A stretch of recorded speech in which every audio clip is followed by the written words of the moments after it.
In the book, it says that you're a native Long Island poet. Yes. However, in the poetry themselves, I see that you may come sometimes from Brooklyn, but also from Queens. So I'd like to clarify this point. South Jamaica. You come from South Jamaica. Yes. Yes. And my parents originally came from Brooklyn for a very short period of time, moved to South Jamaica, where I was born, and that's where I started off before I moved to Nassau County, up until about the 5th grade. Oh, so you went to school in Nassau County? Went to parochial school in Nassau, and I went to parochial school in South Jamaica, and then also parochial school when I moved out to Nassau County, yes. Also, have you been writing poetry for a long time, or when you woke up one day and said, I'm going to write poetry? It started about 1970. Very differently with a magazine, called Circus Magazine. It was a rock and roll magazine that published poems from our readers on the back of the centerfold, which was the musician of the month. And I thought, I can really do something with this. I've always enjoyed it in high school. Of course, everybody has read Poe while they were in high school. I was a follower of Blake while I was in high school, and I enjoyed reading those two most specifically. So that came out in this poem about nightlife in New York, drugs, the time period it was. Those were the war years, right? Yes. If I'm not mistaken. Yes, yes. And that's how it started. I mean, I started from there. I thought that, well, if I enjoyed it so much, now I can write about it, that would be great. So you started? I started. It didn't work out that way in the beginning. What do you mean it did not work? Well, I said when you get that first boost, you go out there. So you were not sure, like everybody else. Right. So you go out and get the Poets Market, and you send out 12 publications and get back 12 rejects. That's not a unique experience. It's a rather regular experience that everyone has. Do you know of any, which poet really inspired you? Because I read all the poets, like Whitman, for example. I see the presence in your poetry much more than Whitman romantic. Whitman very much as being Long Island. Whitman is very much by, I think, giving me the footstep with changing the rhyme to the unrhymed poem. I mean, Whitman did that for us, and that was much easier for me. Rhyming wasn't something I can do as well, I felt. I think you say in one of the poems, he's the king of the free rhyme. That's right. Unrhymed verse, yes. Yeah, right, yes, right. So, yes. So he's a big influence on you. He still is? He still is. And as I was, and as I began, as I mentioned, and Blake was. I mean, Blake with the whole concept of the road of excess leads to the palace of wisdom. The more you try, the more of a sage you become at your art, I felt. Now, you gave the title of your book, the first book, Inside a Turtle Shell. Let's talk about not only the title, but the word shell and turtle. I think they have quite a significance. There are myths about the turtle. Maybe you could tell us a little about that. It's not a simple title as it looks, but I think it's loaded with mythology or significance. Actually, the title was harder to come by than putting the poems together. Yeah, I just couldn't find the fitting title. And you're right, it has a number of meanings to me also. It has, one of the meanings is beginnings. And beginnings from the Native Americans or from Long Island believe very much in the turtle as a beginning. There's a myth about the Indians believing it was all water. The earth was all water, and a muskrat went down into the water, came up with a clump of dirt, put it on a turtle shell, and the turtle rose, and that's how the earth came to be. So it's very much a beginning. And the shell itself, as you approach a turtle, the turtle retreats into his shell, is basically a metaphoric for my introverted personality. Which comes sufficiently clear, especially in the beginning of your poems. Yes. So you in one poem it does describe that you pick up this shell, this turtle, and it withdraws. Yes. But it seems that also the publisher got inspired from your book entitled and created some kind of series of the turtle. The publisher writes about early beginnings Native Americans also, and he had written a book a few years prior to this. And when he saw this manuscript, he said he would like to use this as the second book in his series of Turtle Island poetry. And yes, I said. Now, Turtle Island, in a sense, could be Long Island, or could be could be Long Island, or it could be North America. North America. Was the but that is in the myth of the Indian Americans. Yes. Yes. Or American Indian, Native Americans. The Indian American or the American Indian is quite clear that has influenced you on the poems. Is there any connection, any special relations to the Indian world, the American Indian world? No, just an interest in beginnings is how it came about. And you read about the beginnings of Long Island. It was very much American Indians before the Dutch came over, and that's in also one of the poems, how it makes a progression from the American Indians to the Dutch to where it could go. I have to confess, I was reading a little different. The Indian presence is there. And also in one poem, I was talking about your mother, you were at some Indian reservation or Indian hospital. I somehow connected, or I thought that perhaps your mother was Indian, American Indian, but that's a mistake. No. My mother had moved to Florida in her later years, and the area she was in was basically where the American Indians have still lived and sold tobacco and made belts and moccasins in that area. And that's the area she was living close to in Florida, yes. But you cannot say much about why the American Indian image or presence is very remarked in your book. In fact, even the title goes back to somehow nature or an Indian, even when you say the turtle withdraws, and you're thinking about an Indian making out of the shell the drums or the rattles. That's right. That's the end of the turtle's life, basically, is when he becomes that rattle. But it's no more than research and the interest and how they were involved in the growing of Long Island. So, in other words, probably because on Long Island there are many American Indians or Native Americans, that the influence or the presence is there as in a natural way, just as if we were talking about any other people. Yes. I see. Each chapter, or rather section, begins with quotation from other poets. You begin actually with the Old Testament, and every new section you quote a poet, even Rumi, etc. Was that done on purpose for some reason, or?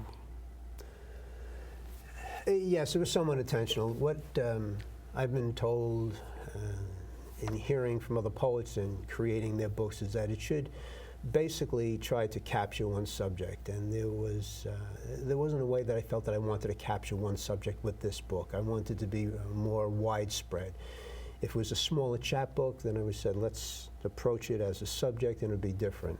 I didn't want to name chapters, so I kind of made sections with those little quotes. But I do have to say, I noticed the progression in your poetry from the beginning to the end. In the beginning was mostly descriptive of panoramic scenery, or the moon, and the solitary beaches. Well, at the end, you basically regain family situations. You become more humanized in a sense. So I do see some progression, and I think that was probably done on purpose. That was also done on purpose, correct. Now, another subject that comes up in your book is Vietnam. Did you serve in Vietnam? No, I did not serve in Vietnam. I left college just short of 2 years with the conflict of serving my country and going to fight in a war which I felt had no use. I mean, the victor in that war was lost. I mean, we went to stop communism and it didn't happen. The reality changed during the war, so things did change.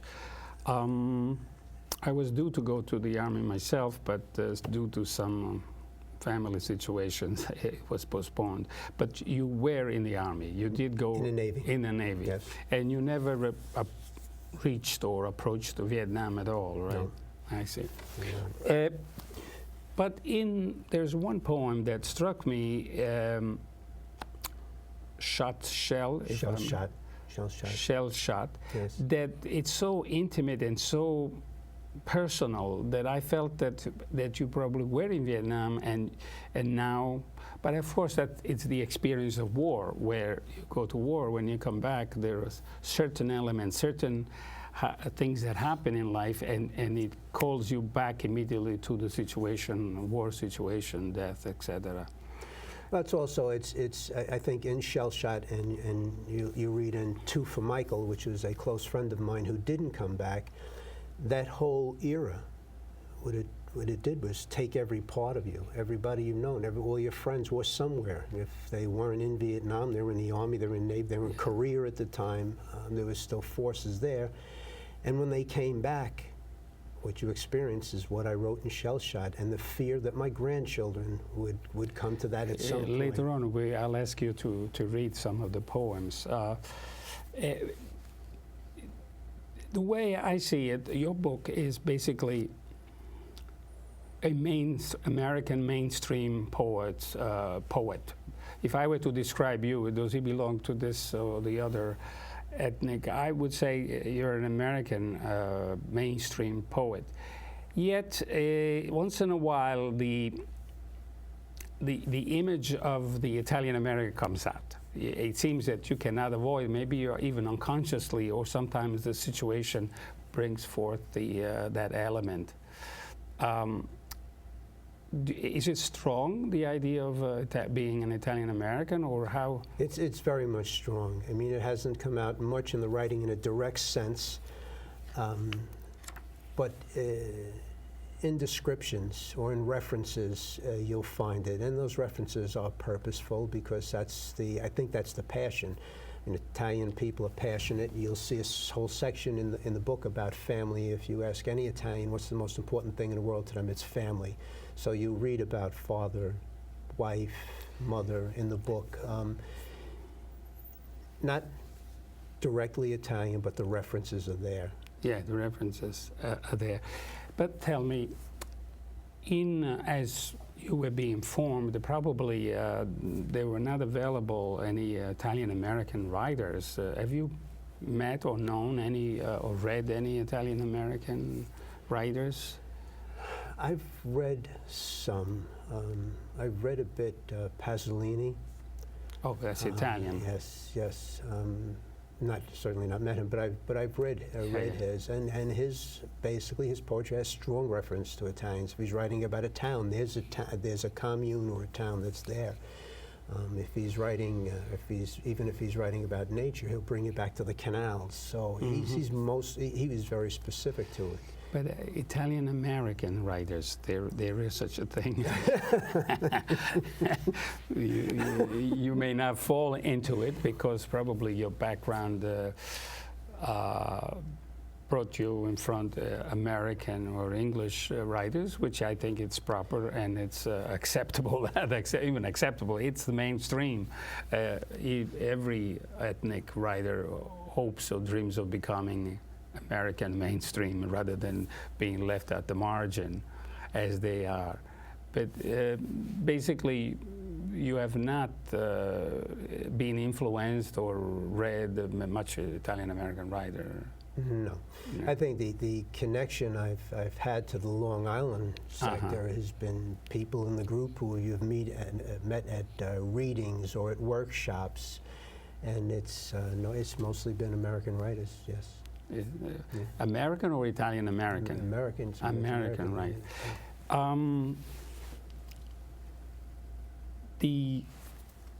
You published this on book, what is it, All Book Books? All Book Books. Is this a local? It's a Long Island publisher, yes. I see. And this poet society that you belong to, is it the American Poet Society? Yes. Can you tell me a little about it? Because I'm not familiar with... It's, one is the Long Island Poetry Collective, and it's a group of Long Islanders and Long Island poets. We meet at a lot of the same venues. There's Huntington Barn in Huntington, the third Friday of the month. George Wallace runs that. And we've met through workshops, the same venues.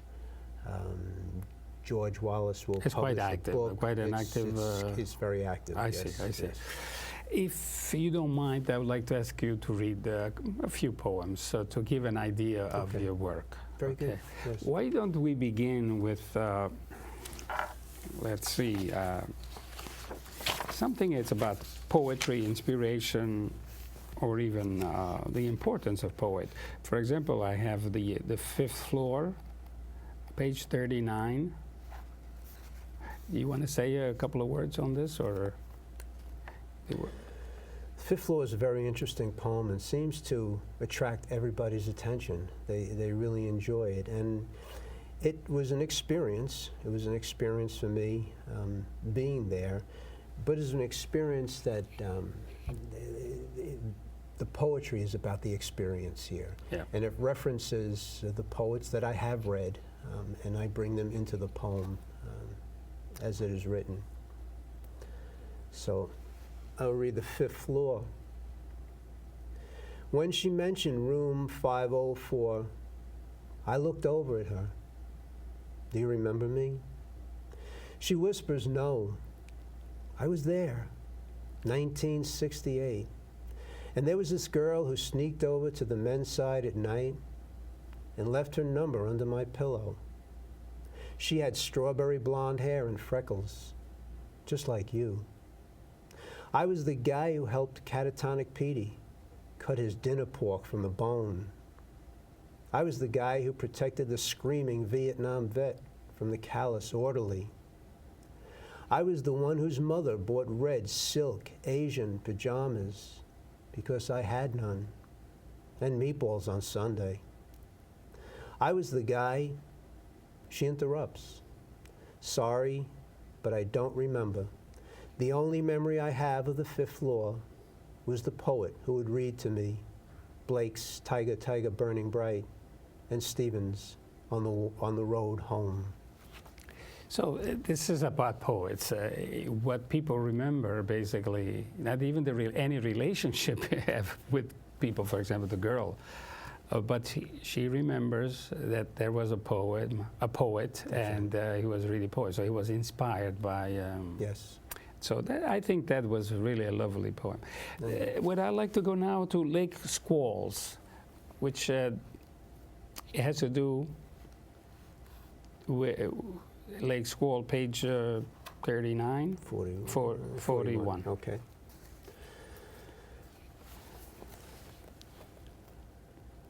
This is for the Lady of the Lake, Lake Ronkonkoma. Lake Squalls. Indian girl, so much is written of you, insatiable legend of a lake overflowing with tears of reprisal.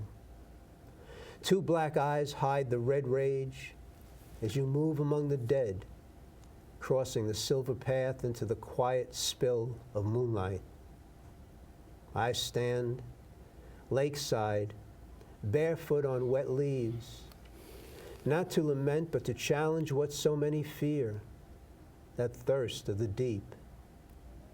Indian girl, perhaps you're merely a myth in the nethermost bowel of a bottomless inkwell.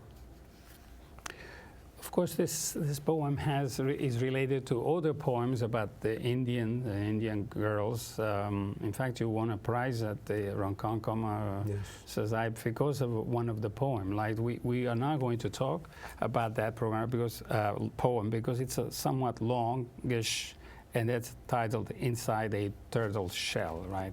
But our viewers will forgive us. They will read it eventually if they can get a book. The theme of society, apathy, and not getting involved is shown in the Atlas effects and others. But maybe, if you like, we could read this page 88. Yes.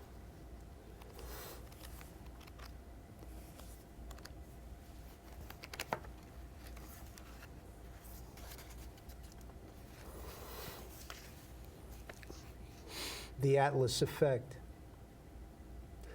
Take another step toward the earth green, toward turning the earth green, scrawled on a recyclable banner, replaces the Eat at Joe's display, trailing from the belly of a beach blimp.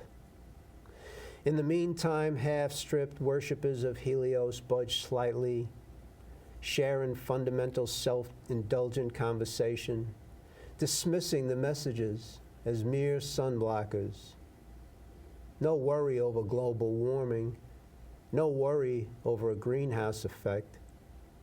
They soon turn over onto the other side, unhook the bra to prevent tan lines, and agree to meet at Burger King before the 6 o'clock soccer game. While the young, they're very young, learn how to replace the heavens on the shoulders of Atlas with an organically grown orb of green. This is a poem of hope. I've read it, especially at the very end, where it says the parents don't care, but the children are hoping to build up a new world. The hope lies with the children because the parents are ignoring it. Do you actually see this in reality? Or Yes, yes. Yeah. You see... It's not the eternal the eternal rhyme, basically. Do you remember the beatniks and the peaceniks, or what did they call of the 60s? Yes. We hope to change the world, and yet we are here. The world has gotten worse. But I think this is it's a ray of hope that the young people will catch the fact that the earth cannot continue the way we are going. I'd like to have another one about the society, Absolute Truth. This is probably an early poem that you wrote? Yes. Actually not that early. Page 13. This, in fact, it's the first poem in the series. Right. And this came about actually as I was at conflict between jobs. Because of the downsizing and everything. It's very apropos to today. Yes. It still is. It still is. Absolute truth. It's the 21st century, and the marriage between competitors broadens. The workplace downsizes, the young integrated, the aging purged. Opportunity gets outsourced by strings on the economy. The media becomes wearisome and worrisome. Elements erode the coastline and burn through the heartland. Today I walked in a sunshine morning that suddenly turned to windstorm rain, but I decided to wait it out. And afterwards, sit for an hour at the edge of a still pond, aware of nothing but my reflection, and on a log, a turtle sunbathing, thinking it too was alone. This is part of also the loneliness, or the sad individual state of your personality that The shows isolation, up. Correct. Yes. Yes. I can see in the other poems. Let's go to the Vietnam or war poems. Shell Shot, page 80.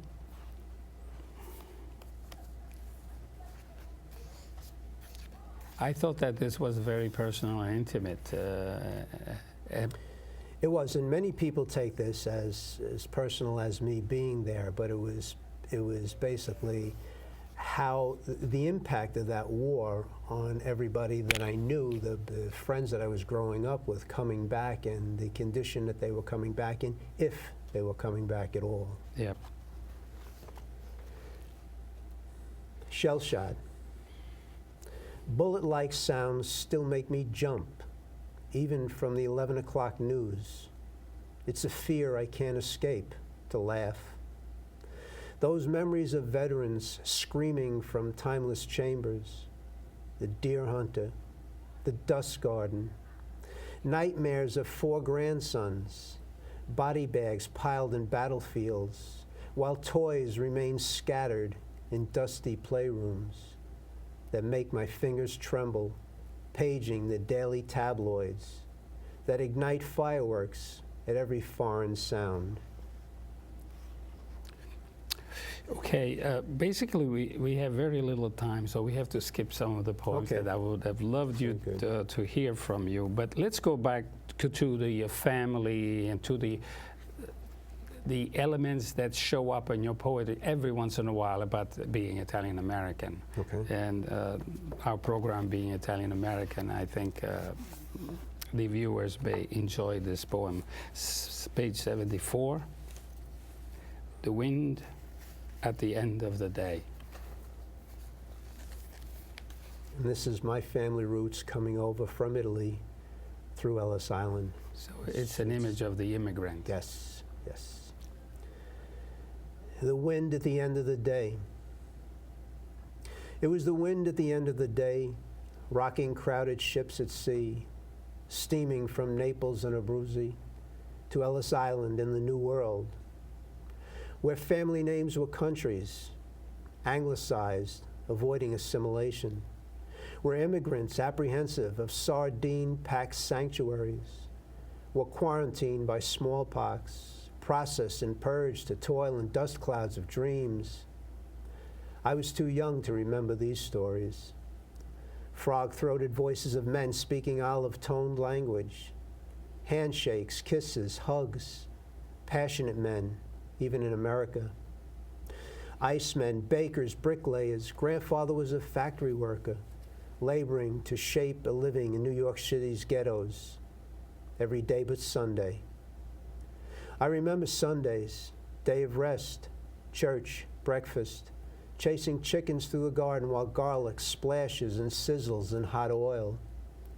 Sunday is always Sunday, but now many memories forgone, an empty condo in Century Village, an afternoon sitting in a strange garden with grandfather. No chickens, no fruit, no vegetables.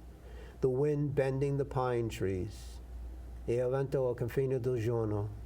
It's the wind at the end of the day. So basically it's his life ending. At the same time, Sunday is a special day, even though you're an immigrant. And still is. And still is.